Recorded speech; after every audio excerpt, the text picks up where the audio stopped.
Pessoal, eu vim aqui hoje para trazer a ferramenta Spin Selling para vocês. Eu entendo que já foi falado bastante coisa, mas sinceramente eu procurei alguma informação prática com exemplo e etc. E acabei que eu não achei nada muito legal. Então eu resolvi eu mesmo trazer aqui a experiência e a explicação dessa ferramenta para que vocês possam utilizar. Eu recomendo fortemente que vocês tentem praticar o uso do spin selling. Por quê? Porque ele conduz você à venda efetiva com muito maior probabilidade de sucesso. Eu já tentei, já ensinei muitas equipes a fazer essa venda e ela realmente transforma a sua forma de vender. Então, aqueles que não usam estão perdendo tempo, pessoal. Então, vamos lá. Vou trazer aqui para vocês como é que a gente pode usar melhor, entender essa ferramenta, porque às vezes ela parece, nossa, que difícil, né? E não é. Então, vamos começar a mexer com ela e a gente vai ver que ela é mais fácil do que parece, tá bom? Mas antes, se inscreve no canal, ativa o sininho para você receber os conteúdos e ter acesso a tudo que a gente está trazendo para vocês, ok? Então, pessoal, o Spin Selling é uma ferramenta que foi criada por esse autor aqui, o Neil Hakan. Ele escreveu esse livro depois de uma pesquisa feita com vários profissionais de vendas e ele descobriu que os melhores vendedores têm um padrão de atuação, de atividade. Né? E qual é esse padrão? O uso de perguntas consequências lógicas. Ora, isso é meio óbvio, não é, pessoal? A gente vê nas monitorias com os clientes, na monitoria com vendedores, que muitas vezes essa investigação não é feita de forma estruturada. Você joga uma pergunta, a pessoa responde e você não utiliza essa resposta e você acaba fazendo perguntas fechadas, né?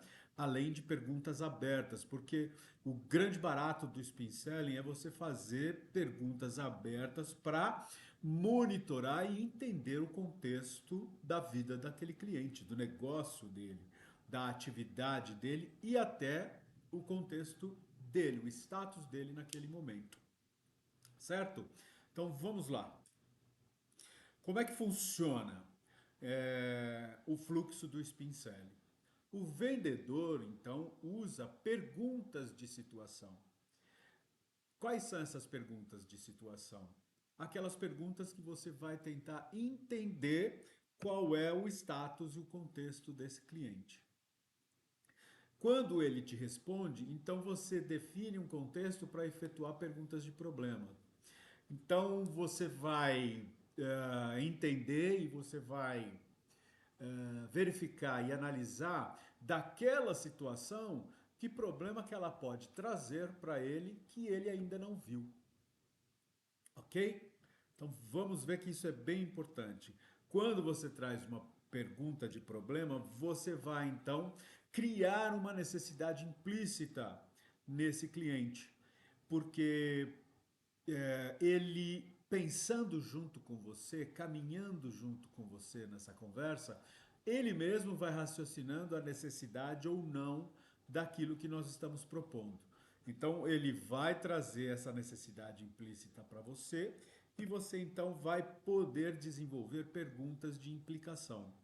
O que são perguntas de implicação? São aquelas perguntas em que eu mostro para o comprador o quão perigoso, quão arriscado é ele ter essa situação ou esse problema de vulnerabilidade. Ok? Então eu trago para ele, olha, a gente descobriu esse problema, você não tem plano B, e se você não tiver plano B, você vai correr o risco de ter outras perdas, certo? Então eu já deixo a pulga atrás da orelha dele. E aqui, para que realce o problema do comprador, então eu trago para ele perguntas de necessidade. Perguntas que vão fazer ele pensar na solução e não que eu vou dar de mão beijada. Então, se eu tenho a situação, se eu identifiquei o problema, se eu entendi que eu preciso resolvê-lo e entendi que eu estou correndo risco, então eu tenho que levar esse cliente ao quê? A buscar soluções que ele pode trazer no contexto dele. Porque eu posso trazer alguma solução que não caiba no contexto dele, eu vou dar um tiro no pé. Ao contrário que se eu trouxer uma pergunta para ele raciocinar, ele tem o repertório para achar uma solução daquele problema, ok? E aí o que, que eu vou ser? Eu vou ser o parceiro de solução, porque ele vai descobrir ou vai raciocinar ou criar as necessidades explícitas dele. A partir daí, eu trago a solução. E isso é o meu benefício. Então, eu acabo sendo não um vendedor, mas um consultor de negócios, um especialista para ajudá-lo a descobrir tanto o problema quanto a solução. Quer ver? Perguntas de situação, então, só fazendo um resumo rápido. Você busca identificar a dor do cliente, gerar conexão e criar empatia. Perguntas de problema.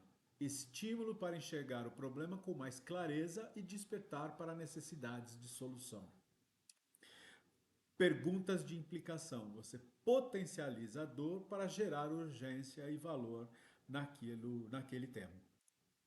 E perguntas de necessidade. Cria no cliente a ideia de compra, solução e caminhos possíveis para resolver aquela questão.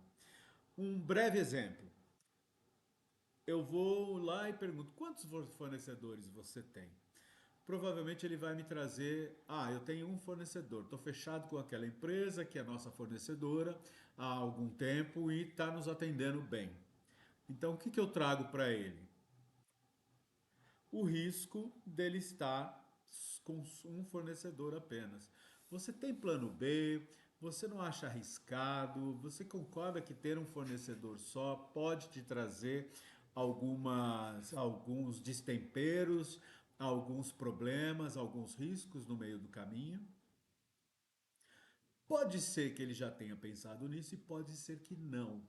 Então eu estou fazendo ele pensar, provavelmente pela primeira vez, em ter o risco de ter só um fornecedor.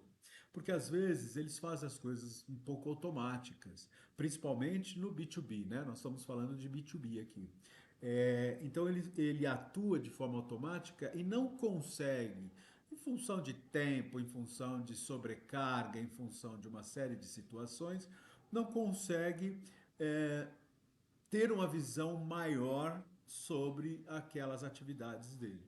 Então, como eu trouxe para ele, você não acha arriscado? Ele pode achar que sim ou pode achar que não, ok? E eu faço então a implicação, ou seja, eu potencializo esse problema dele, né? Vem cá, quais seriam as consequências se esse fornecedor não te entregasse a mercadoria na data prevista? Ok? Às vezes pode parar uma fábrica, pode parar uma produção inteira se esse fornecedor atrasa. Às vezes ele vai falar: nós vamos correr para o mercado. Sim, mas a produção do commodity, a produção do que ele precisa pode demorar 40 dias, 60 dias, e aí?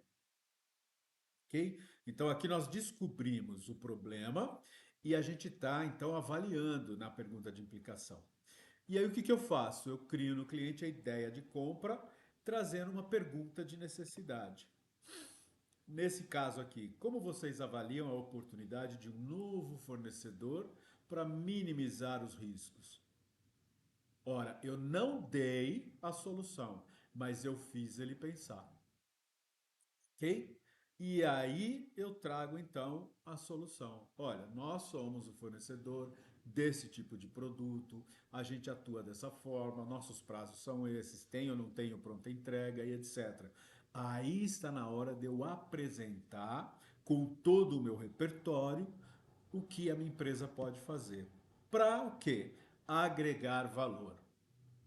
Então, esse tipo de ferramenta, ela deve ser usada para clientes e compradores desengajados, clientes novos, né? Leads novos, inativos, empresas que de alguma forma não têm ou perdeu o contato com você. E aí você pode usar essa condução para que você crie engajamento, crie conexão e ainda sai de herói porque você está prestando uma consultoria. É muito melhor e muito mais efetivo do que ligar para ele e falar: olha, estamos com uma promoção aqui de 7, 10, 15% de desconto e eu gostaria de oferecer para você. Da onde você está vindo? Né? Que desconto é esse? Que produto é esse? Nem te conheço. Legal? Então, nessa forma, eu vou o quê?